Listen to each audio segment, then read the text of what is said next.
আগের ভিডিওতে অনেকেই ঠিক গেস করেছো, আমরা গিয়েছিলাম পুরীতে। তো স্টেশন থেকে বেরিয়ে আমরা একটা অটো করে চলে আসলাম আমাদের হোটেলে। আর এই হলো আমাদের রুম। কেমন হয়েছে তোমরা কিন্তু অবশ্যই কমেন্ট করে জানিও। আর হোটেলে ঢোকার সাথে সাথে শুরু হয়েছে ঝমঝমিয়ে বৃষ্টি। আমরা ভেবেছিলাম যে সকাল সকাল বেরোবো একদম। তো বৃষ্টির জন্য আধা ঘন্টা 1 ঘন্টা মতো লেট করতে হলো। আর আমি যেহেতু জীবনে প্রথমবার সমুদ্র দেখছি, আমার কাছে একটা আলাদাই অনুভূতি কাজ করছিল।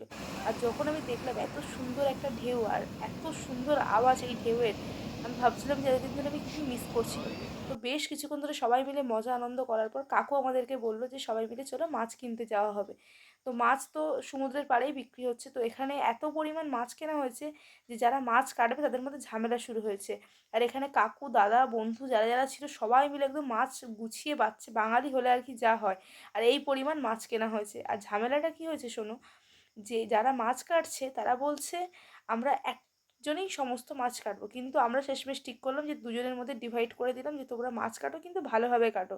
যেহেতু অনেকটা মাছ কাটতে ওদের একটু সময়ই লাগছিল, তো মোটামুটি সমস্ত মাছ কাটাকাটির পর বেশিরভাগ মাছ দিয়ে দেওয়া হয়েছিল হোটেলে রান্না করার জন্য। কাকিমা রুমের মধ্যে বানিয়েছিল এত সুন্দর একটা খাবার, ভীষণ টেস্টি ছিল। পরবর্তী ভিডিওতে দেখা হচ্ছে।